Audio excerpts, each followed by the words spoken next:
So today I'm here to give you some advices. These are some very important aspects and today I'm going to help you in understanding all of them. You are confused between 3-4 career pathways. एक civil service की तैयारी कर रहे हैं, साथ में ये exam भी देते हैं, वो भी देते हैं, वो भी देते हैं. थोड़ा और मेहनत करो, थोड़ा और सिस्टमेटिक बनो, अच्छे से आंसर राइटिंग करके देखो, थोड़े और बादाम खाओ. कॉलेज के अंदर लास्ट ईयर तक मैं डिलेमा में था कि भाई करना क्या है. I would like to be part of your journey also. Hi everyone, I'm Vikas Salawat. I'm a former IRS officer. I was able to clear civil services twice. In fact, I'm the topper of history optional from last 10 years and I was able to score more than 300 marks. So today I'm here to give you some advices on how to begin your preparation for civil services. उसके बाद जब begin करो तो उसको सही तरीके से कैसे संभाल के आगे ले चलो. And finally last में किस तरीके से result निकाल सको. These are some very important aspects and today I'm going to help you in understanding all of them. चलिए स्टार्ट करते हैं पहले के साथ. तो पहली सबसे इंपॉर्टेंट चीज that is your preparation strategy. Preparation strategy जानने से पहले आपको बस थोड़ा सा ये जानना है कि सिलेबस क्या है. सिलेबस प्रीलिम्स और मेंस के हिसाब से जानना बहुत जरूरी है. प्रीलिम्स थोड़ा सा वाइडर रहता है ना. 2 पेपर हैं उसमें, पहला जनरल स्टडीज का, दूसरा आपका सीसेट का. पहले पेपर में आपको history, polity, economy, geography, international relation, हर जगह से क्वेश्चन मिलेंगे, साइंस एंड टेक. सीसेट जो है लार्जली आपको इंग्लिश, मैथमेटिक्स और रीजनिंग, 3 चीज़ों आपको वहाँ पे कवर करनी पड़ती हैं. मेंस की अगर हम बात करें तो टोटल आपके 9 पेपर्स हैं.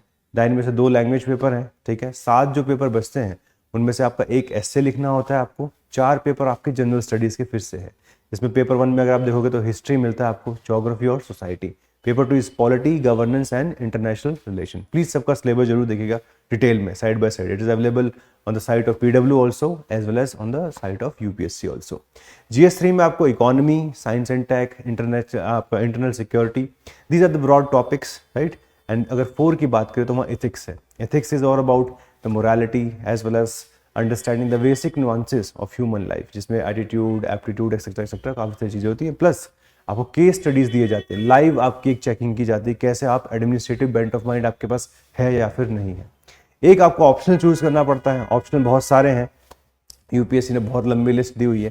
जो सबसे मोस्ट पॉपुलर ऑप्शनल है जैसे हिस्ट्री है, then your geography, public administration, political science, ये काफ़ी मतलब ऐसे ऑप्शनल है जो कोई भी चूज कर सकता है, even from the technical background. Like I am an engineer but still I was able to get history and I got very good marks. So आप उनमें से कोई एक चूज कर सकते हैं. ये तो बात रही सिलेबस की. जब आप प्रिपरेशन स्टार्ट करो तो भाई सबसे पहले आपको रिसोर्सेज जानना बहुत जरूरी है कि क्या कौन से रिसोर्सेज मोस्ट इंपॉर्टेंट है. सबसे इंपॉर्टेंट अगर हम रिसोर्सेज की बात करें तो जैसे पॉलिटी है तो पॉलिटी में एक बुक आता है लक्ष्मीकांत, प्रीलिम्स के लिए बहुत इंपॉर्टेंट है. बट मेंस के लिए आपको उसके साथ में करंट अफेयर्स भी पढ़ने पड़ेंगे. हिस्ट्री का बात करें तो आप अगर 11th-12th की एनसीईआरटी कर लें तो आपका बेसिक लेवल काम हो जाता है. Same goes for geography also. Science की बात करें तो साइंस में एनसीईआरटी पढ़ना है 9th-10th का, बट साथ में करंट अफेयर्स भी अच्छे से पढ़ना पड़ेगा to understand the new technologies. वही अगर हम बात करें society, NCERT at least basic, then फिर थोड़ा सा आपको सिलेबस इंटरनेट से भी साथ में पढ़ना पड़ेगा.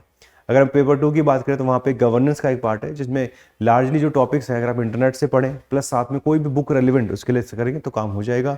आईआर के लिए current affairs is the most important source to understand. अगर GS3 का बात करें तो इकोनॉमी के जो बेसिक टॉपिक्स हैं वो आप अच्छे से कवर कर सकते हैं, है ना. इंटरनल सिक्योरिटी के लिए अगर मैं देखूँ तो इंटरनल सिक्योरिटी के लिए स्पेसिफिकली आप कोई भी मतलब एक बुक रेलिवेंट कर लीजिए, थोड़ा सा करंट अफेयर के साथ में. एथिक्स के लिए जैसे एक बहुत फेमस बुक हुआ करती थी लेक्सिकन, बट अब वो थोड़ी सी ओल्ड डेटेड हो चुकी है. Then you can follow the notes of Atul Garg sir. Then many important good faculty for ethics. Optional के लिए आप अपने इस ऑप्शनल के हिसाब से आपको स्पेसिफिक रिसोर्सेज चूज करने पड़ेंगे. कौन से फैकल्टी से आप पढ़ना चाहते हैं, किस तरीके से आप अपना आंसर राइटिंग डेवलप करेंगे, तो वो सारी चीज़ें हैं. रिसोर्सेज देखिए शुरुआत में इसलिए अच्छे से जानने चाहिए कि आप बार बार रिसोर्सेज नहीं बढ़ा सकते. एक रिसोर्सेज की लिस्ट पकड़िए और उसको फिर अच्छे से ढंग से उसको करिए.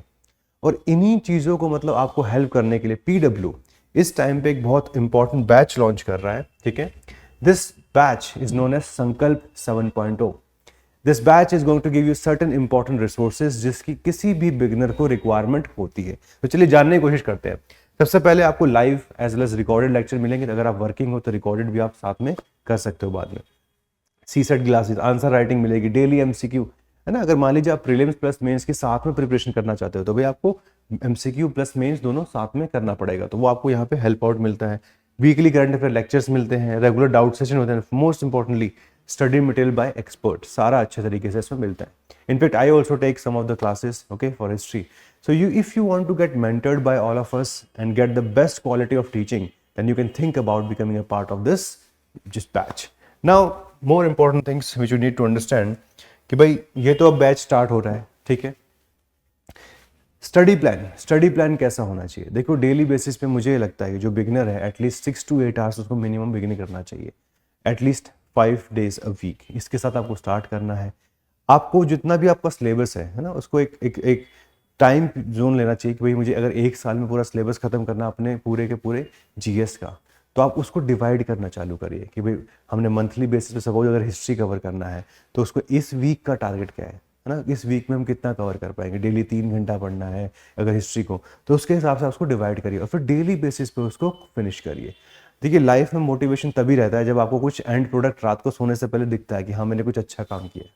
तो those are the things which you need to take care from the beginning itself. And study plan बहुत इंपॉर्टेंट होने वाला है. इसको आपको फाइन ट्यून भी करना पड़ेगा.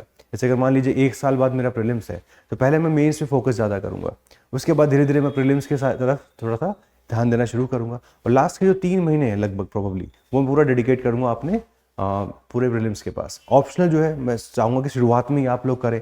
शुरुआत 6 महीने बहुत होते हैं किसी भी ऑप्शनल को अच्छे से करना चाहिए, अनलेस कोई टेक्निकल सब्जेक्ट हो मैथमेटिक्स, उसमें टाइम थोड़ा सा ज़्यादा लग जाता है. तो इस तरीके से आप अपना स्टडी प्लान क्रिएट करिए, राइट. बिकॉज देखिए जो इनिशियल 6 to 8 मंथ्स होते हैं वो आपको प्रिपरेशन में, इनिशिएशन में लग जाते हैं.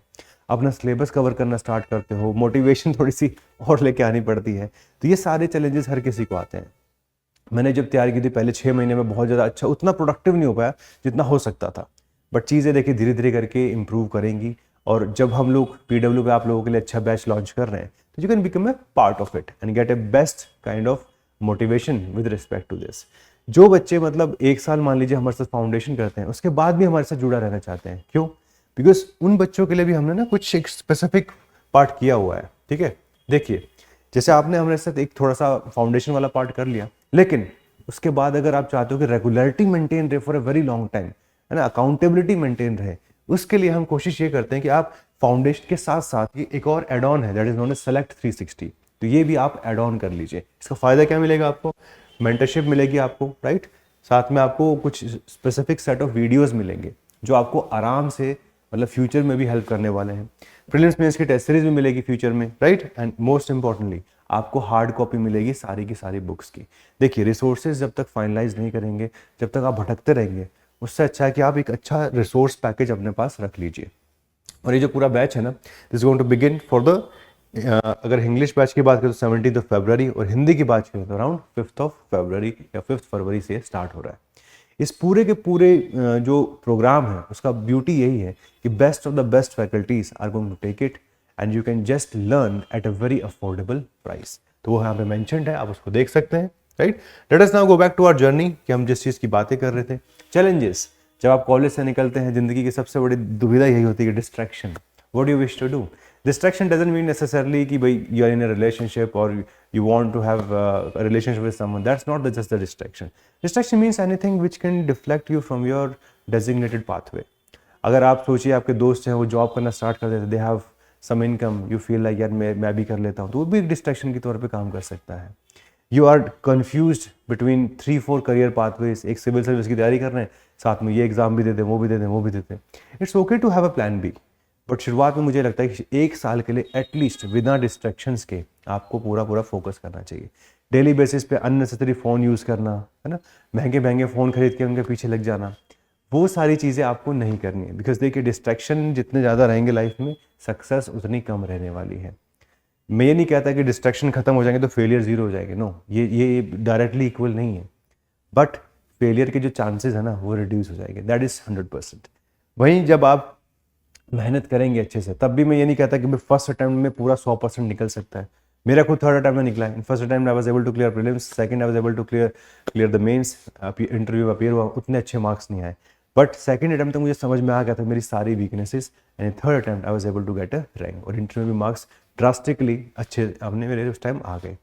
तो आपको फेलियर से डरना नहीं है. Failure is just something which is teaching you कि भाई अभी तो बिगिनिंग हुई है, थोड़ा और मेहनत करो, थोड़ा और सिस्टमेटिक बनो, अच्छे से आंसर राइटिंग करके देखो, प्रीलिम्स के लिए और अच्छे से मेमोरी को अपना इस्तेमाल करो, थोड़े और बादाम खाओ. So failures are always going to help you in becoming the person you wish to be. आपका जो पूरा कैरेक्टर है, जो पूरा पर्सोना है, वो फ्यूचर में अच्छा बनने वाला है। तो इन्हीं सब चीज़ों के लिए आपको ध्यान रखना है कि चैलेंजेस जो भी आए यहाँ पे, you have to stay with the determination. थोड़ा टाइम लगेगा, लेकिन मुझे अगर मैं पूरी अपनी लाइफ साइकिल देखूं, जो फेज़ था, जब फर्स्ट सिलेक्शन हुआ तो पूरे 4 साल लग गए। 13 में स्टार्ट किया, 17 में रिजल्ट आया, अटैम्प्ट 3 हुए, बट अगर आप देखो 1 साल पहले आप स्टार्ट करते हो तो 4 साल लग गए।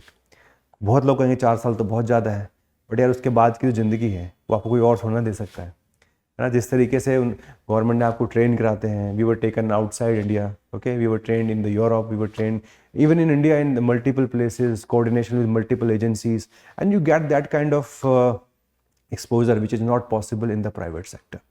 तो अगर आप उस तरीके का करियर चाहते हैं जहाँ पे आप इजीली हर चीज़ से एक्सेसिबल रहे आपके लिए, and you are able to have a security also for a long time, and एक तो चीज़ आप जानते हैं, our society worships bureaucracy the way we are, so that's why if you want any that kind of a path breaking career, then this is your chance, this is your chance to go forward. इसलिए मैं आप सबको बोल रहा हूँ कि भाई संकल्प लो और 7.0 का पार्ट बन जाओ, है ना, वो जेम्स बॉन्ड की तरह। बस this is the what you need to understand, this is the time to think big, this is time to get the right kind of clarity, right kind of content.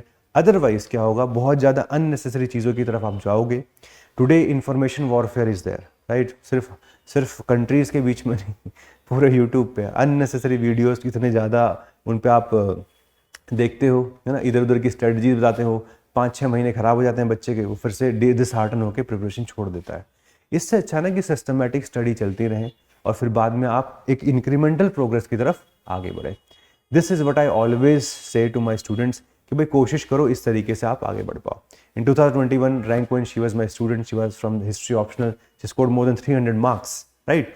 सो एक चीज़ मैं जान चुका हूँ कि भाई अगर रैंक 1 भी लाना है तो डिटर्मिनेशन स्टूडेंट को दिखानी पड़ेगी। Faculty what they do, they give you the right guidance, they give you the right feedback, and that's exactly what we can do. But determination तो आप ही लाओगे, राइट। किसी भी टॉपर को उसको टॉपर बनने में 99% जो होती है पूरा का पूरा श्रेय खुद को जाता है। बाद का जो बचा 1% है वो जाता है उनके फैकल्टीज़ को, जिन्होंने उनको अच्छे से पढ़ा, उनको मेंटर किया, है ना, और starting from the early stage उनको सिलेक्शन के लायक बनाया। तो हम भी यहाँ पर वही चीज़ करने वाले हैं, और आप लोग अगर सही से मेहनत करेंगे, this is what is going to help you, right. Beginners के लिए मेरे पास कुछ 4-5 एडवाइसेज हैं, क्योंकि जब आप स्टार्ट करोगे तो बहुत दिक्कतें फील होंगी। सबसे पहली एडवाइस है, देखो बेटा, ये है कि जब आप स्टार्ट करो तो कोशिश करो कि शॉर्टकट नहीं लेने हैं। बहुत ज़्यादा शॉर्टकट के पीछे भागोगे कि आज ये कर लूँ, कल वो कर लूँ, दिक्कत आएगी। सिविल सर्विसेज में जो मेंस निकलता है ना, वो कंसिस्टेंसी की बेसिस में निकलता है। तो आप थोड़ा सा बैठना सीखिए, 4-5 घंटे से स्टार्ट करिए। मैंने भी जब अपना पहले दिन कोचिंग की थी तो मुझे भी रात को चैन से नींद नहीं आई थी, भाई मैं क्या कर रहा हूँ। कोई आश्वासन देने के लिए होता है, नहीं होता, उससे फ़र्क नहीं पड़ता, बिकॉज इवेंचुअली नेक्स्ट डे पढ़ना आपने ही है। That's why the second thing which is equally important, dedication should come from inside. कोई बाहर से इम्पोज नहीं कर पाएगा। ये 10वीं-12वीं की पढ़ाई नहीं है कॉलेज की, ठीक है ना, ये आपका करियर का सवाल है। तो कोशिश कीजिए शुरुआत से डेडिकेटेड रहिए, दैट्स नंबर 2। नंबर 3, बहुत सारे चैलेंजेस आएंगे, कोई दिक्कत नहीं है। चैलेंजेस से आप कभी वो दिक्कत नहीं आती लाइफ में, दिक्कत आती है सही स्ट्रेटजी से ना अप्लाई करने से, या फिर किसी तरीके से आप पॉजिटिव एटीट्यूड छोड़ के, है ना, एक बेचारे वाला एटीट्यूड पकड़ लेते हो, विक्टिम एटीट्यूड कर लेते हो, वो काम नहीं आता। एग्जाम में वो कभी काम नहीं आएगा। Nobody is here to know about their personal struggles, everybody will see only one thing कि भाई पेपर पे क्या है। यूपीएससी भी यही काम करती है। तो आपको उसी चीज़ के ऊपर ध्यान देना कि even if there are personal challenges in your life, focus on professional और योर करियर। पढ़ाई करो अच्छे से, और इन सारी चीज़ों में हम आपको हेल्प करेंगे। This batch is always going to be focus on those things which are very relevant for this preparation. People like me, है ना, lots of people are like me who can help you out with your studies, in your daily motivation. तो ये सारी चीज़ें हम इस batch के अंदर करने वाले हैं, and if you want to be a part of it, then just take the final decision. And from my side, if you are going to do your best, I will do my best from my side, right? तो यही चीज़ है, देखो मिल के चीज़ें जो होती हैं आगे बढ़ेंगी, and without your support, without your determination, nobody, मतलब इनफैक्ट कोई भी पास नहीं होगा, राइट। तो अगर आपको आगे बढ़ना है तो पहले खुद के अंदर विश्वास जगाइए, ये जरूरी है। मेरा भी कोई एकेडमिक बैकग्राउंड बहुत अच्छा नहीं रहा टिल कॉलेज के अंदर लास्ट ईयर तक मैं डिलेमा में था कि भाई करना क्या है। तो इसीलिए जब मैंने बाद में डिसीजन लिया तो उसके बाद मैंने कभी पीछे पलट के देखा नहीं। तो all of you are taking this decision, this is the time to look forward, this is time to think you can do it. और अगर आपको उसमें थोड़ी सी भी हेल्प हमारी तरफ से चाहिए तो we have this final plan for all of you, right, जो मैंने आपको समझा दिया है। और दोनों को साथ में लेके चलो, मेरा तो यही मानना है कि आप संकल्प 7.0 अलॉन्ग विद दिस सेलेक्ट 360 दोनों साथ लेके चलो, ताकि आपको सारी चीज़ें एक साथ मिल जाए। This is something which could be the beginning of the right kind of pathway for you, and I would happily be part of this. ठीक है, तो मेरी जर्नी में बहुत सारे फैकल्टीज़ ने हेल्प किए मुझे। I would like to be part of your journey also. कोशिश करिए अपनी साइड से एंड हैव दैट फेथ। ठीक है, thank you so much, all the very best.